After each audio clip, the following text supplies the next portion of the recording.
പരിശുദ്ധപരമ ദിവ്യകാരുണ്യത്തിന് നേരവും ആരാധനയും സ്തുതിയും പൂഴ്ചയും ഉണ്ടായിരിക്കട്ടെ. അനന്തകാരുണ്യത്തിന് ഉറവിടമായ കർത്താവെ, ഞാൻ അങ്ങയെ സ്തുതിച്ച് ആരാധിച്ച് മഹത്വത്തെ അങ്ങേക്ക് നന്ദി പറയുന്നു. ഇന്നത്തെ തിരുവചനത്തിലൂടെ ഞങ്ങളെ ഓർപ്പിക്കുന്നു, ഞങ്ങളുടെ മൂടുപടം മാറ്റിയിൽ അല്ലെ യഥാർത്ഥമായ വിരുന്നനുഭവിക്കുവാൻ സാധിക്കുള്ളൂ. ഈ മൂടുപടം കിടക്കുന്നുണ്ട് യഥാർത്ഥമായ വിരുന്ന് ആസ്വദിക്കുവാനായിട്ട് കഴിയുന്നില്ല.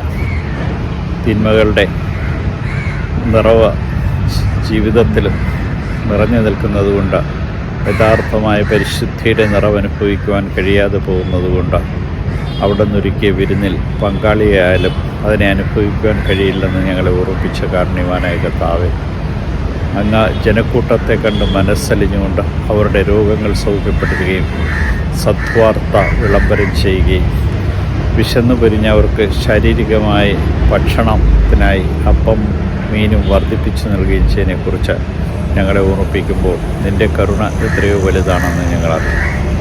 നിൻ്റെ കാരുണ്യവും നിൻ്റെ സ്നേഹവും പലപ്പോഴും അനുഭവിച്ചറിയാനോ രുചിച്ചറിയാനോ സാധിക്കാതെ പോകുന്ന ഞങ്ങൾ ഇന്നിതാ നിൻ്റെ തിരുമുമ്പിൽ ഞങ്ങളെ ഓരോരുത്തരെയും സമർപ്പിക്കും. നിൻ്റെ കരുണയും സ്നേഹവും പകർന്നു കൊടുക്കുവാനും അനുഭവിച്ചറിയുവാനും ഞങ്ങൾക്ക് ഓരോരുത്തർക്കും ഉത്തരവാദിത്വമുണ്ടെന്ന് ഞങ്ങളെ ഓരോരുത്തരെ ഇന്ന് പഠിപ്പിച്ച ദിവസമാണ്.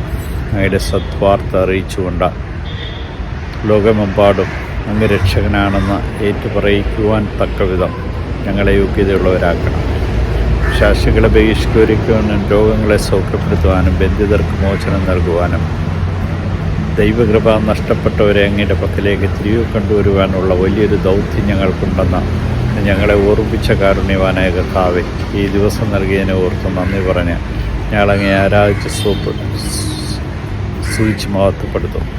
വിശക്കുന്നവർക്കപ്പമായി മാറുവാൻ ഉള്ളത് മറ്റുള്ളവരുമായി പങ്കുവയ്ക്കുവാനും ഞങ്ങളെ പഠിപ്പിക്കുന്ന കാരുണ്യവാനായ കർത്താവേ, ദരിദ്രരോട് അനുകമ്പ കാണിക്കുവാനും ഞങ്ങൾക്കുള്ളവരുമായി പങ്കുവയ്ക്കുവാനും ഞങ്ങളെ അനുഗ്രഹിക്കണം. ദൂതന്മാരുടെ രാജാവായ നസ്രേക്കാൻ യേശുവെ, പെട്ടെന്നുള്ള മരണത്തെ അപകടം ഞങ്ങളെ കാത്തുകൊള്ളണമേ. പ്രഭാതത്തിൽ എഴുന്നേറ്റ് അങ്ങ് മഹത്വപ്പെടുത്തുവാൻ തക്കവിധം ഞങ്ങളെ അനുഗ്രഹിക്കണം. ഈശോയെ നന്ദി, ഈശോയെ സ്തുതി, ഈശോയെ ആരാധന.